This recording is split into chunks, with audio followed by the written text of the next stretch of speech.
संस्कृति के माध्यम से देशों को जोड़ने के लिए नोएडा स्थित मावा स्टूडियो में चल रहे 3 दिवसीय 12वीं ग्लोबल फेस्टिवल ऑफ जर्नलिज्म कार्यक्रम के पहले दिन के तीसरे सत्र में म्यूजिकल परफॉर्मेंस का शानदार आयोजन किया गया।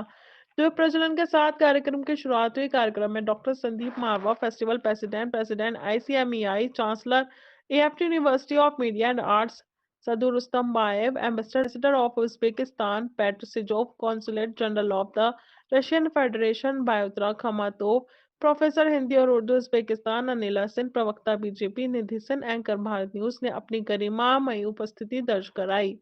कार्यक्रम में उपस्थित सभी अतिथिगण को पुष्पगुच्छ देकर उनका स्वागत किया। डॉक्टर संदीप मारवा ने कार्यक्रम में उपस्थित सभी लोगों का शुक्रिया अदा किया और कहा, संगीत दुनिया की वो कला है जो कि व्यक्ति से प्रत्यक्ष और अप्रत्यक्ष रूप से जुड़ा हुआ है। संगीत व्यक्ति को जोड़ने का काम करती है और व्यक्ति के मन को बहलाने का काम करती है।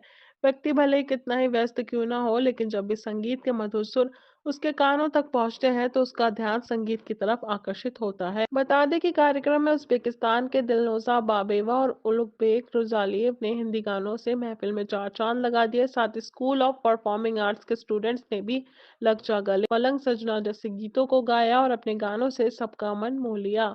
कार्यक्रम में सभी अतिथिगण को डॉक्टर संदीप मारवा द्वारा फेस्टिवल मोमेंटो दिया गया। ग्लोबल फेस्टिवल ऑफ जर्नलिज्म के आखिरी इस प्रोग्राम में पहले दिन के हम लोगों ने गीत और संगीत का कार्यक्रम रखा और मुझे बड़ी खुशी है कि उज्बेकिस्तान से एक ग्रुप यहाँ पर पहुँचा है जिसने हिंदी फिल्मी गानों का यहाँ प्रदर्शन किया है।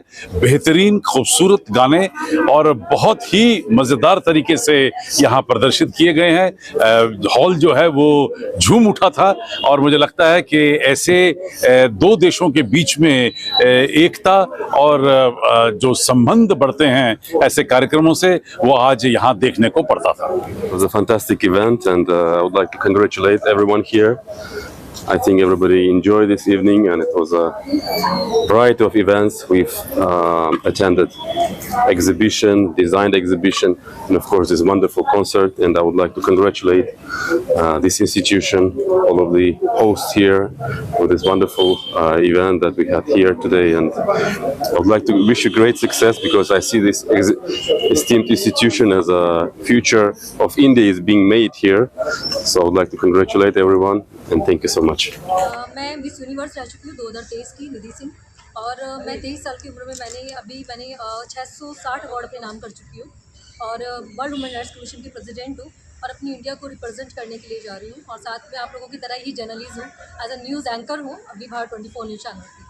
और दोस्तों मेरा मानना सिर्फ ये है कि हम मीडिया जगत जो हमारा है वो लोकतंत्र का चौथा स्तंभ है। तो आप मीडिया के माध्यम से सिर्फ मैं यही बोलना चाहती हूँ दोस्तों कि एक्चुअली क्या है कि हमारे देश में बहुत ज़्यादा रेप की घटना घटी, बहुत ज़्यादा छोटी छोटी बच्चियों के साथ इतना ज़्यादा रेप ज़्यादा ऐसी घटना हो रही है।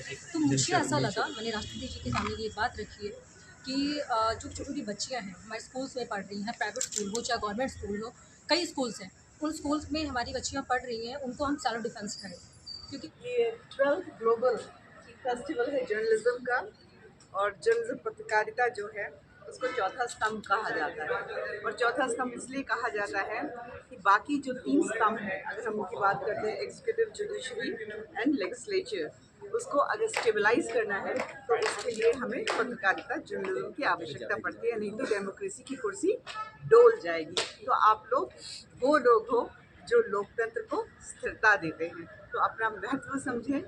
और हम सुनते हैं, आप अक्सर सुनते होंगे बहुत सारी चीज़ें, गोदी मीडिया, कोई कहेगा भोगी मीडिया, ये अपमान है। मैं एक ही प्रकार की जर्नलिज्म को, पत्रकारिता को जानती हूँ, वो है कर्म योगी मीडिया। मेरा नाम बायोत है और मैं जैसे यहाँ जो हिंदी गाने सुनाए उन्हीं की तरह बचपन से मैं भारत से हिंदी भाषा से मेरा बहुत बड़ा प्रेम था और इसीलिए यहाँ ताशकंद में एक ओरिएंटल स्टडीज़ फैकल्टी होती थी, उसी में 5 साल का हिंदी का कोर्स पूरा किया।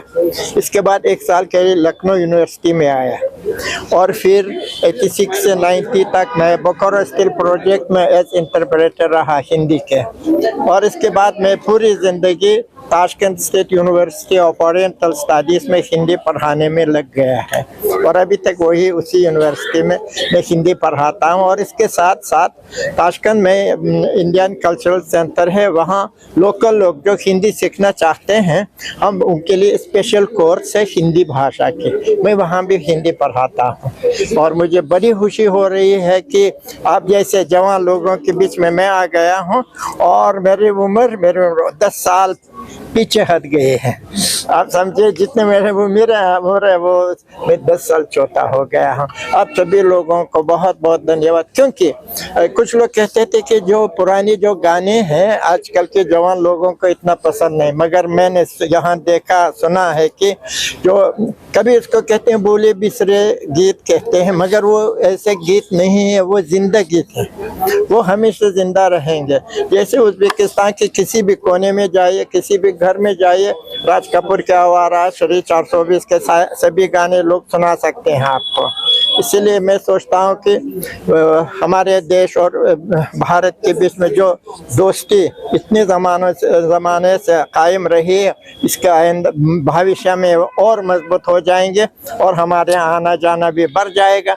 और अभी भी हमारे यूनिवर्सिटी ऑफ ओरिएंटल स्टडीज़ में इंटरनेशनल जर्नलिज्म के डिपार्टमेंट अभी नए खुल गए हैं और मैं उम्मीद करता हूँ कि हमारे यूनिवर्सिटी और आपके इस कॉलेज यूनिवर्सिटी के बीच में भी आना जाना कायम रहेगा।